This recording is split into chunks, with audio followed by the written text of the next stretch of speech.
안녕하십니까. 이번 시간에는요, 영양사 요점 정리 부분 중에서 제2권 식사요법 및 생리학 부분부터 공부해 보도록 하겠습니다.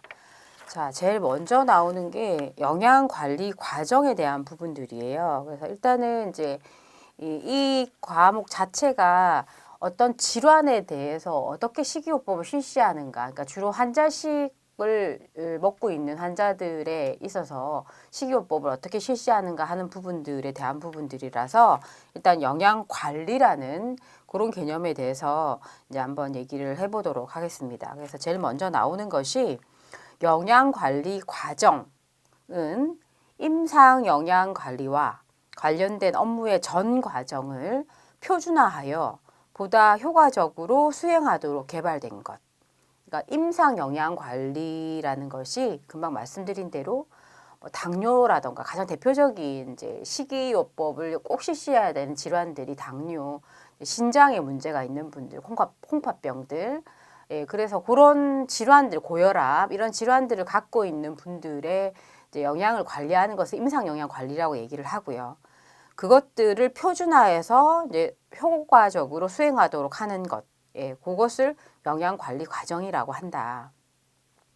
그래서 보통은 이제 단계로 보면 영양 판정, 그다음에 영양 진단, 영양 중재, 영양 모니터링, 그다음에 평가 이렇게 모니터링과 평가 이렇게 네 단계로 이루어져 있다 이렇게 볼 수가 있겠습니다. 그래서 아래쪽에 보시면 일단 이제 영양 판정이라는 것이 제일 첫 단계인데 영양 판정이라고 하는 것은 영양과 관련된 여러 가지 문제라든가 원인을 파악하기 위해서 필요한 정보를 수집하고 확인하고 해석하는 그런 과정을 영양 판정이라고 합니다. 그러니까 이런 어떤 시기적으로나 어떤 질환에 문제가 있는 이유를 정보를 수집하고 확인하는 과정이라는 거죠. 그 다음에 두 번째는 영양 진단입니다. 영양 진단은 영양 판정이 내려졌으면 거기에 맞춰서 영양 진단을 내리는 걸 얘기합니다. 그래서 이제 그 영양 중재를 통해서 해결할 수 있거나 개선할 수 있는 영양 문제를 규명하여 기술하는 것. 예를 들어 뭐 지방이 과다하다던가 그런 식의 어떤 진단을 하는 과정이 두 번째 과정이고요. 세 번째 과정은 영양 중재입니다. 개인의 필요에 적합한 영양 처방을 계획하고 시행하여 환자의 영양 문제를 해결하거나 개선하는 과정이다. 예, 그러니까 결국은 이제 어떤 여러 가지 판정과 진단을 통해서 이제 개인에 맞는 처방을 이제 알게 되죠. 계획하게 되죠. 그렇게 해서 환자의 영양 문제를 해결하는 과정이 되는 겁니다. 그 다음에 이제 마지막으로 영양 모니터링과 평가. 예, 그러니까 임상 영양 관리의 마지막 단계인데 이러한 여러 가지 영양 관리의 진행이라던가 또는 목표 예상 결과를 달성했는가 그것을 알아보는 그래서 목표치가 제대로 진행됐는가 그런 걸 알아보는 것인데 보통 이러한 평가 방법들이 네 가지 영역이 있는데요. 식사력, 생화학적인 자료 및 의학적 처치, 신체 계측, 영양 관련 신체 검사 이런 것들을 실시한다는 거죠. 그러니까 실제로 여러 가지 단계를 거쳐서 이제 영양 관리까지, 영양 중재까지 진행해서 했을 때 실제로 환자가 어떤 효과를 나타냈는가, 뭐 가장 대표적인 거 신체 계측 같은 거예요. 몸무게라던가, 그러니까 신장이나 체중을 재는 것들, 혹은 생화학적인 자료로 혈액 검사하는 것들, 이런 것들이 가장 대표적인 그 평가 방법이다. 이렇게 볼 수가 있겠습니다. 그 다음에 이제 의무 기록이라고 하는 것은 환자의 진단명, 검사 결과, 치료 내용 같은 것들을 순서대로 요약한 문서를 얘기하는 거죠. 그래서 이 의무 기록을 보고 의료진들이 서로 의사소통을 하는 그런 도구로서 사용을 하게 되는 거죠. 자, 그 다음에 나오는 것이 영양 판정과 영양 검색이 나옵니다. 이게 이제 영양 검색, 영양 스크리닝이라는 것이 나오는데 이거는 뭐냐면 영양 결핍이나 영양상 위험이 있는 사람을 신속하게 알아내기 위해서 실시하는 것이 바로 이 영양 검색, 영양 스크리닝이 되겠습니다. 그러니까 이 사람이 영양 결핍 상태인가 또는 영양사 위험이 있나 없나 이런 것들을 이제 알아내는 것이죠. 예, 그래서 일단 영양 검색 후에 문제가 있다고 판단되는 사람에 대해서 영양 판정을 이제 실시하도록 예, 그렇게 이제 실시를 하게 되어 있죠. 그래서 그 다음 페이지 보시면 이제 그 다음 아래 다음으로 넘어가면 그쪽에 영양 판정에 대한 부분들이 나와요. 그래서 영양 판정 방법이 여러 개가 있습니다. 그래서 영양 판정이라는 것이 개인 또는 집단의 영양 상태를 평가하는 것으로 건강 상태의 개선을 목적으로 하고 식이섭취 조사, 신체 계측, 생화학적인 검사, 임상 검사, 그다음에 병력과 사회력 이런 것들을 이제 쭉 검사하는 것인데 요 영양 판정에 대한 여러 가지 조사 방법들이 좀 종류가 많아서 여기다 이제 제가 좀 칠판에 판서를 정리를 해뒀어요. 그래서 이거 일단 한번 보시면 그 영양 판정 방법이 일단 식이 섭취 조사 방법이 있고요. 그 다음에 신체 계측 조사 방법이 있고, 그 다음에 생화학적인 조사 방법이 있고, 그 다음에 그 이외에 어떤 것이 있느냐 하면 임상, 증상 조사 예, 방법이 있고, 그 다음에 국민 건강 영양 조사라는 것이 있고요. 이렇게 이제 실시를 하게 되는데, 일단은 이제 이런 방법들이 이제 책에 이제 빠진 부분들도 있긴 합니다만, 전체적으로 쭉 살펴보면, 이제 식이 섭취 조사 방법 같은 경우에는 식사기록법, 그러니까 이제 뒤에 설명을 드릴 거예요.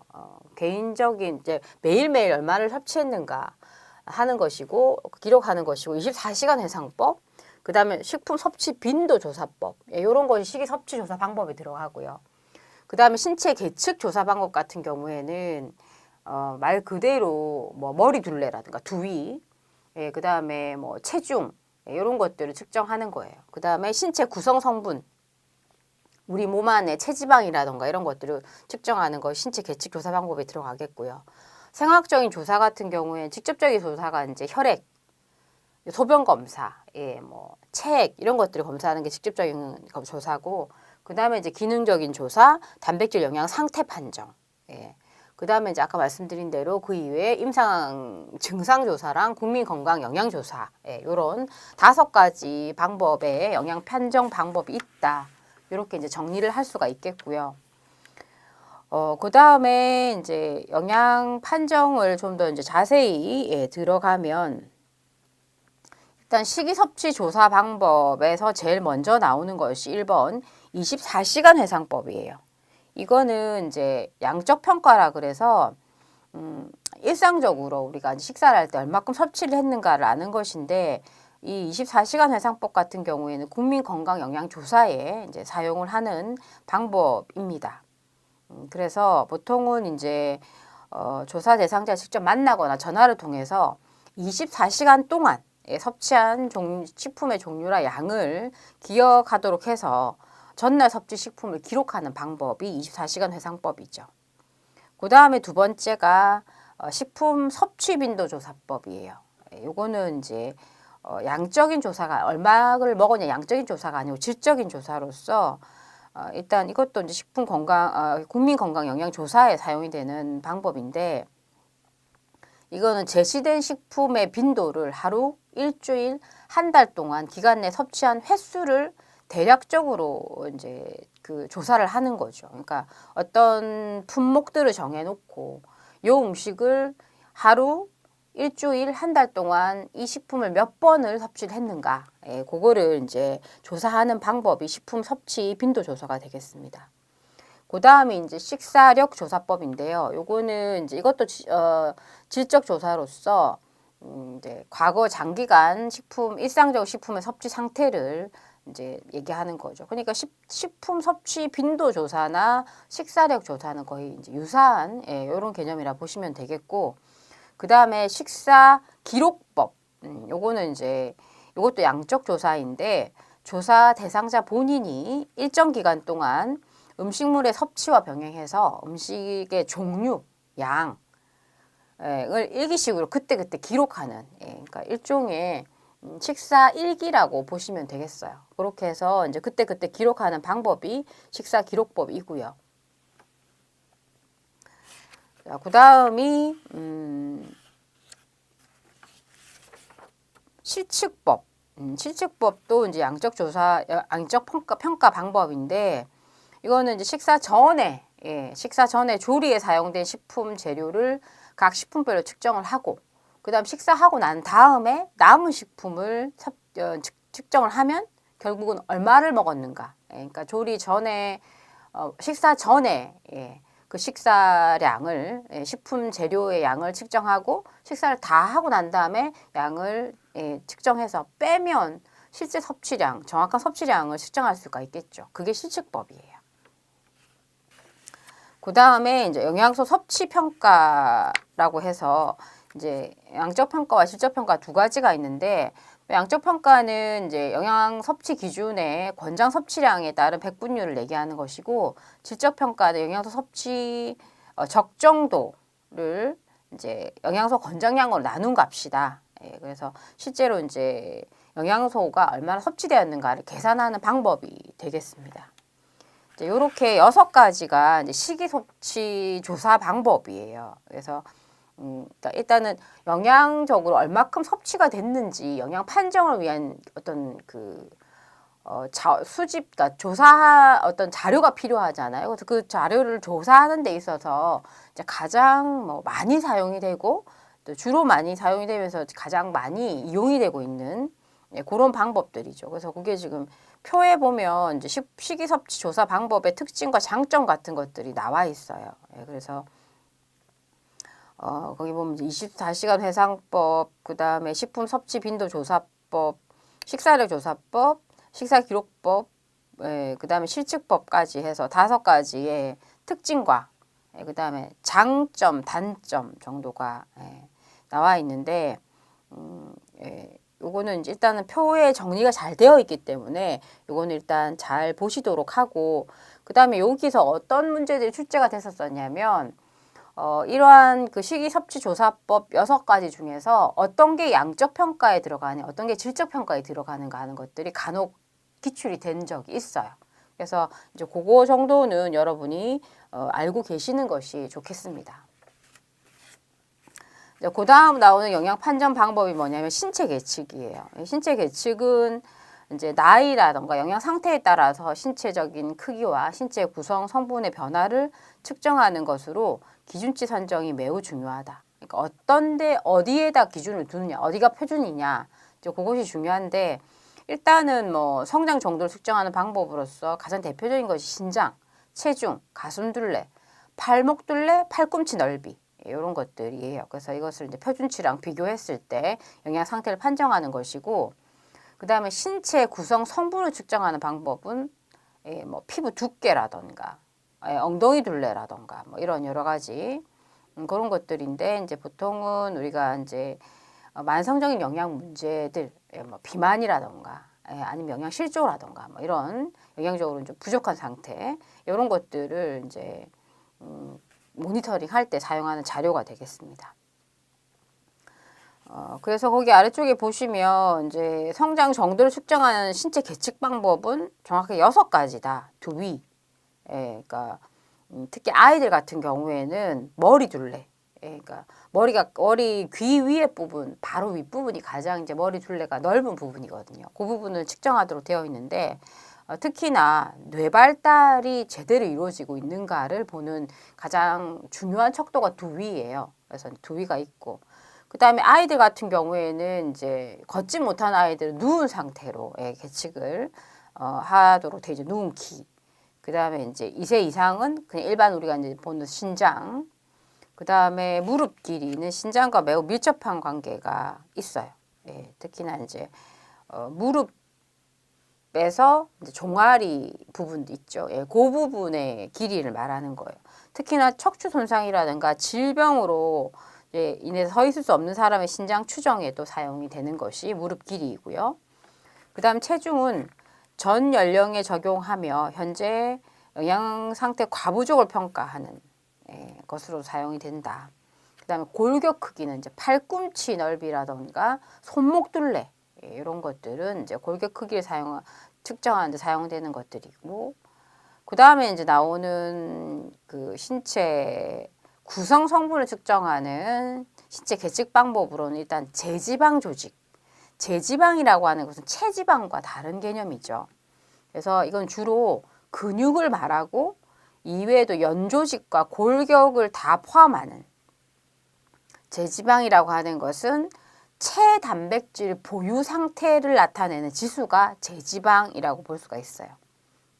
그래서 이런 제지방 측정을 하기도 하고, 그 다음에 체지방 측정 같은 경우에는 피부 두께, 피부 두께하고 보통 캘리퍼라고 하는 이렇게 집게같이 생긴 것들을 이용해서 이제 피부를 이렇게 찝어서 그 두께가 얼마나 되는지를 측정을 하게 되죠. 보통은 이제 우리가 피하지방 양을 측정할 때 이걸 사용을 하고요. 그 다음 허리 엉덩이 둘레, 특히나 허리 둘레 같은 경우에는 이제 굉장히 그 건강 상태랑 많이 영향이 있기 때문에 특히나 내장 지방이 많은 경우, 그러니까 남자분들 같은 경우에는, 여자분들은 이제 아랫배가 나오고 남자분들 윗배 쪽이 많이 나오는데, 윗배에 차 있는 지방들이 거의 내장 사이사이에 있는 지방들이에요. 이런 것들이 굉장히 위험한 그런 지방이죠. 오히려 피하 지방 같은 경우에는 인체에 해를 미치지는 않아요. 보기가 좋지 않고 하기 때문에 다이어트를 이제 실시하는 그런 경우는 이제 보기가 나쁘기 때문이긴 하지만, 어쨌든 건강에 크게 문제가 있지는 않지만 피하지방은, 내장 지방은 크게 이제 문제가 있기 때문에 그게 이제 허리 둘레랑 굉장히 큰 상관관계가 있죠. 그래서 남자는 0.95 이상, 여자는 0.85 이상 같은 경우는 복부 비만으로 해서 여러 가지 이제 그 고혈압이라든가 심장 혈관계 질환에 이제 노출될 위험이 높다. 그다음 허리 둘레 같은 경우에는 90cm 이상, 여자는 80cm 이상. 그다음에 이제 체질량 지수라 그래서 이제 BMI라 보통 우리가 얘기를 하죠. 성인의 비만 판정에 가장 많이 이용이 되는 것이 BMI인데, 체중을 신장의 제곱으로 나눈 값이죠. 그래서 보통 이 값이 25 이상이 되면 비만이다. 이렇게 얘기를 합니다. 자, 그 다음에 이제 나오는 게 뭐냐면 이제 생화학적인 조사 방법이에요.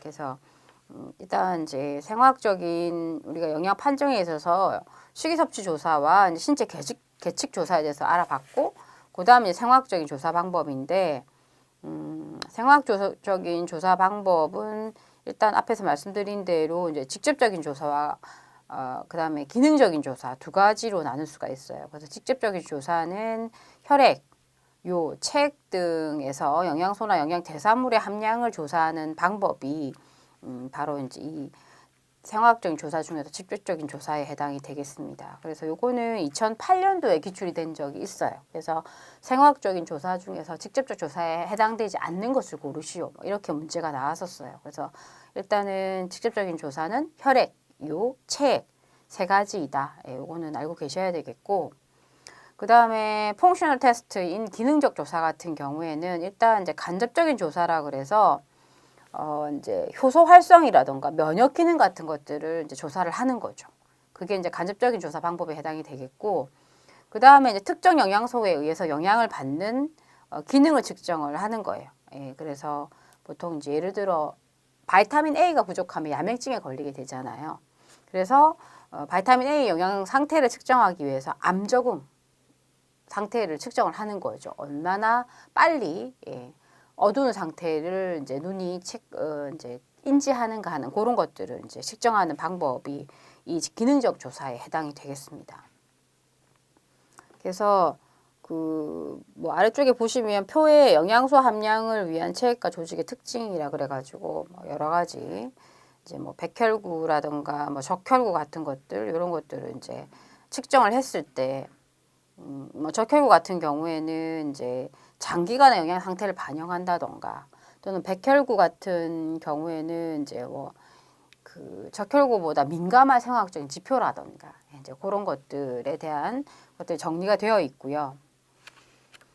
그다음에 이제 단백질 영양 상태 판정 방법이 나옵니다. 예, 그래서 단백질 영양 상태를 나타내는 여러 가지 지수들이 있는데 거기 보시면 그 제일 처음에 나오는 것이 알부민, 그다음에 두 번째가 트랜스페린, 세 번째가 프리알부민, 이렇게 세 가지 종류가 이제 단백질 영양 상태 판정법인데, 일단 알부민 같은 경우에는 측정이 쉽고 경제적인 단백질 영양 상태 평가 지표이다.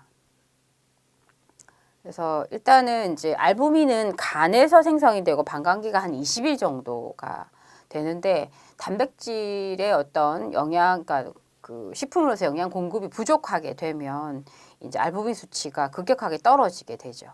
그럼 이제 간 질환이라던가 간에 문제가 생기거나 급성 대사성 스트레스, 이런 것들, 악성 빈혈, 이런 것들이 이제 생기게 되는 거죠. 그래서 이런 알부민 수치를 측정하면 이제 가장 빠르고 쉽고 경제적으로 영양 상태, 특히 단백질 영양 상태를 판정할 수 있다. 그다음에 이제 트랜스페린 같은 경우에는 이제 이거 똑같이 알부민처럼 간에서 생성이 되는데 방광기가 알부민 한 절반 정도, 그래서 굉장히 빨리 단백질 영양 상태의 변화를 판정할 수 있다. 이제 검사 비용이 좀 비싸다는 그런 단점이 있고, 프리알부민 같은 경우에는 간에서 생성이 되고 방광기가 2, 3일 정도가 되는데 단백질 결핍 상태를 민감하게 표시하지만 검사 비용이 비싸다. 특히나 이제 그 아동들 같은 경우에는 단백질이 결핍이 되면 성장에 굉장히 치명적이기 때문에 이제 프리알부민 검사를 통해서 아주 빠르고 손쉽게 아이들의 단백질 결핍 상태를 체크를 할 수가 있습니다. 그 다음에 나오는 것이 지질 영양 상태 판정 방법인데, 이제 일단 콜레스테롤 수치라던가 LDL, HDL, 그다음 중성지방 이런 것들을 보고 이제 진단을 하는 거죠. 그래서 보통 그 콜레스테롤 수치 같은 경우에 정상인 경우가 이제 200 정도이고, 이제 230이 넘어가면 고콜레스테롤이다.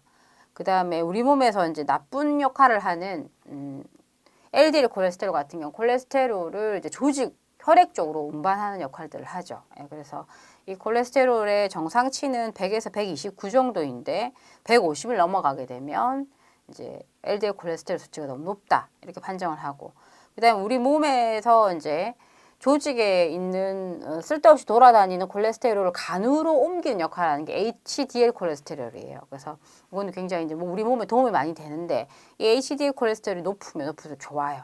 보통 이제 40 이하면 이제 좋지 않고, 40 이상, 60 이상 정도로 높은 것이 좋다. 그 다음에 중성지방 같은 경우에도 보통 정상치가 150 정도인데 200을 넘어가면 고중성지방에 해당이 됩니다. 그래서 이런 것들로 이제 지질 영양 상태를 판정하고요. 근데 사실은 이제 최근에는 콜레스테롤이 식품으로 인해서 콜레스테롤 수치가 이제 움직이지 않는다는 것이 거의 이제 그 일반화된 그런 개념으로 알고 있어요. 그러니까 뭐 그 오징어라든가 달걀 노른자라든가 이런 콜레스테롤이 좀 다른 식품보다 많이 든 식품들을 먹었을 때 콜레스테롤 수치가 크게 많이 변하지 않는다는 거죠. 그러니까 콜레스테롤 수치는 사실은 이제 비만도하고 비만도랑 그다음 유전적인 것들이, 특히 유전적인 것들이 굉장히 큽니다. 그래서 마르고 근육량이 많다고 해도 유전적으로 콜레스테롤이 혈중에 많이 생성이 많이 있는 그런 사람들이 있어요. 그건 유전적인 부분들이기 때문에 이제 그런 분들은 특별히 이제 체중 관리에 신경을 많이 쓰셔야 되고, 그다음에 심장 혈관계 질환들이 쉽게 올 수 있기 때문에 이제 검사를 자주자주 하시는 것이 좋겠죠. 그다음에 철분 영양 상태 판정 방법이 나오는데 4가지가 지금 6가지가 있죠. 6가지가 있어요. 그래서 철분 영양 상태는 이제 우리가 보통 빈혈이라던가 철분이 부족하게 되면 특히 성장기 아이들한테는 굉장히 치명적이기 때문에 이제 보통은 이유식을 시작을 하고 아이가 이제 어른의 식사를 시작을 하는 것이 이제 돌 이후부터이고, 그래서 한 2, 3살 정도에 우리가 이제 보통 예방접종을 하게 되잖아요. 그럼 예방접종을 하러 가서 혈액검사를 한번 해보는 게 좋습니다. 그래서 예방접종도 B형 간염이라든가 A형 간염 같은 그 예방접종을 하고 나면 항체가 생겼는지 사실은 꼭 체크를 해보는 것이 굉장히 좋아요. 그러니까 물론 거의 대부분의 아이들은 예방접종을 B형 간염이든 A형 간염이든 예방접종을 하고 나면 항체가 생기는데 안 생기는 아이들이 있어요.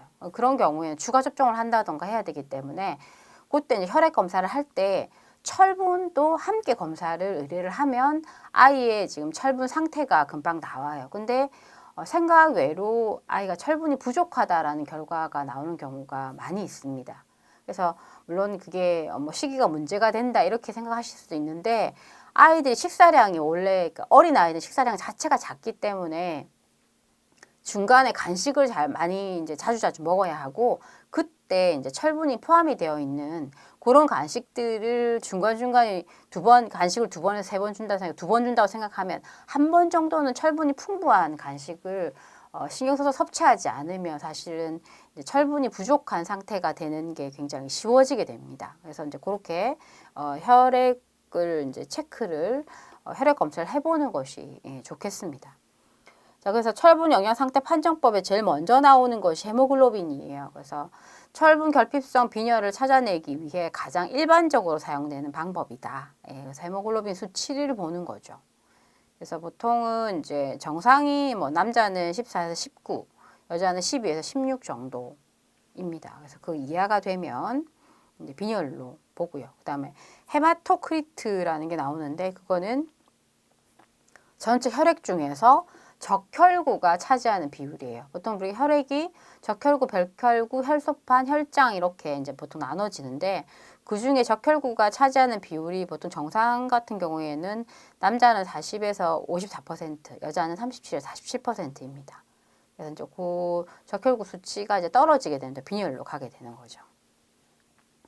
그 다음에 트랜스페린 같은 경우에는 혈액 내에서 철분과 결합하여서 철분을 운반하는 그런 역할들을 하고 결국은 트랜스페린의 수치나 결합된 철분의 양이 동일하다고 보는 거죠. 왜냐하면 철분 자체가 우리가 많이 섭취를 한다고 해도 실제로 우리 몸에 들어와 흡수되는 양이 많지 않습니다. 햄철, 비햄철 얘기했던 것처럼. 그 다음 총 철분 결합 능력은 혈청 단백질과 결합할 수 있는 철분의 양을 말하는 겁니다. 그래서 이제 실제 그 철분의 토탈 양을 얘기를 하는 거죠. 그 다음에 적혈구 지수가 나오는데 요거는 각 적혈구 내에 헤모글로빈의 양을 말합니다. 그러니까 적혈구 안에서 헤모글로빈이라는 것이 산소를 붙여서 운반하고 그 다음에 적혈구에 빨간 색깔을 내는 그런 역할들을 하죠. 그래서 실제로 이제 우리가 빈혈 수치와 가장 밀접한 관련이 있는 것은 이 헤모글로빈의 양이거든요. 그래서 이제 이 적혈구 지수를 측정하도록 하고요. 그 다음 혈청 페리틴 같은 경우에는 1차적인 철분 저장 형태로 주로 간, 비장, 골수에 분포하는 것이 바로 이 혈청 페리틴이다.